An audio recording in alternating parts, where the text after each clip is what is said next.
भव्य कार्यक्रम हुआ है। मुख्यमंत्री यहाँ पर आए तो उन्होंने कहा है कि अयोध्या के विकास की शुरुआत।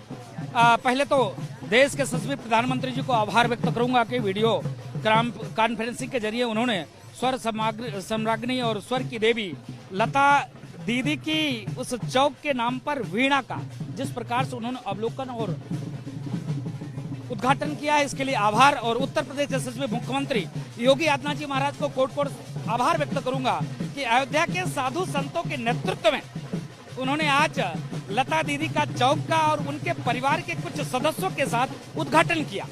इसके साथ साथ और भी आभार व्यक्त करूंगा कि मंच से उन्होंने सीधे सीधे शब्दों में कहा कि अयोध्यावासी दिल खोलकर तैयार रहो अयोध्या के चौमुखी विकास के लिए। इसके साथ साथ भगवान राम के जन्मभूमि से जिन्होंने त्याग किया, तपस्या किया, संघर्ष किया राम जन्मभूमि के लिए, ऐसे लोगों के नाम पर जगत गुरु रामानंदाचार्य जी से लेकर और राम जन्मभूमि में जिन्होंने जो भी योगदान किया, संघर्ष किया, उनके नाम की चौक, उनके नाम की कलाकृति, उनके नाम की जो पत्थरें, उनके नाम की मूर्ति का वो हर चौक पर वो लगाएंगे जिससे अयोध्या और खूबसूरत दिखे और अच्छा दिखे। तो आज इस कार्यक्रम में मैं अयोध्या की तरफ से, अयोध्या के साधु संतों की तरफ से देश के यशस्वी प्रधानमंत्री जी को, उत्तर प्रदेश के यशस्वी मुख्यमंत्री योगी आदित्यनाथ जी को बहुत ढेर सारा आभार और धन्यवाद व्यक्त करता हूँ। जिस तरह से आज अयोध्या को लता जी की यादों के साथ सज्जित किया गया, इसके बाद बोला गया है कि दीपोत्सव की तैयारी को करने को कहा गया है। आप लोगों की क्या तैयारी? देखिए, पहले तो मैं योगी जी को साधुवाद दूंगा, धन्यवाद दूंगा।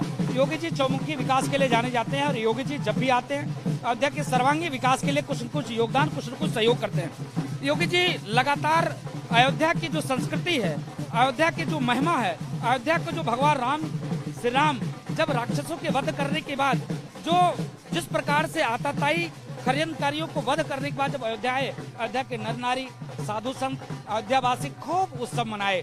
तो उसी क्रम में अभी तक अयोध्या के नाम से लोग डरते थे, लेकिन पूज्य योगी आदित्यनाथ जी महाराज लगातार प्रयासरत हैं कि अयोध्या दीप महोत्सव के नाम पर, दीपोत्सव के नाम पर कितने तेजी से इसको विकास करें।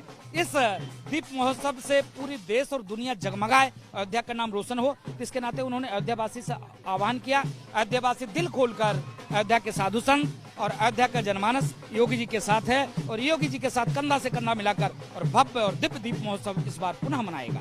एक और बड़ा मुद्दा है देश से जुड़ा, पीएफआई से जुड़ी कई सारी गिरफ्तारियां हुई और अब पीएफआई पर बैन लग गया है क्या? मैं देखिए, हम लोग शुरू से कह रहे थे पीएफआई आतंकी संगठन। क्यों?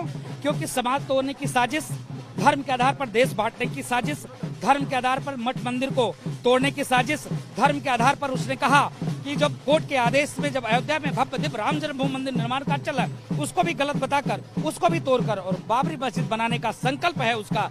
तो ऐसे संगठन के तो तुरंत बैन लग जाना चाहिए। विलंब हो रहा है, देर हो रहा है, लेकिन चलिए देर आए दुरुस्त आए, कोई बात नहीं है। विपक्षी को हवा न, देखिए इतने देर करने के बावजूद भी विपक्षियों को पेट में दर्द हो रहा है। विपक्षी चिल्ला रहे, अरे पीएफआई पे बैन कर दिया, पीएफआई को बैन करते चला। अरे भाई, पीएफआई से क्या नाता आपका है? आतंकियों से क्या संबंध है? भाई विपक्षियों, मैं आपसे सवाल करता हूँ, मैं आपसे पूछना चाहता हूँ, ऐसे आतंकियों से आपसे क्या संबंध? ऐसे आतंकियों को मुसलमान से जोड़कर देश के मुसलमानों को आप लोग अपमानित करने का कार्यक्रम कर रहे हो। देश के मुसलमान को आप लोग अपमान कर रहे हो। देश के मुसलमानों को आतंक की श्रेणी में खड़े करने का आप काम कर रहे हो। आप ऐसे आतंकी संगठन के साथ मत खड़े होइए और देश के साथ रहिए। और देश के साथ रहने के लिए आपको पीएफआई पे जो बैन हुआ है उसका साथ दीजिए, सहयोग करिए और जितने भी इससे सहयोगी संगठन है इस पर भी बैन करना चाहिए। तो ये थे हमारे साथ महंत राजू दास जी, जिनका कहना है कि पीएफआई जैसे संगठनों पर बहुत पहले ही बैन लगाना चाहिए था और अब जब ये स्टेप उठा लिया गया है तो देर आए दुरुस्त आए। और लता जी के चौक के लोकार्पण के मौके पर ये यहाँ मौजूद रहे। इस पल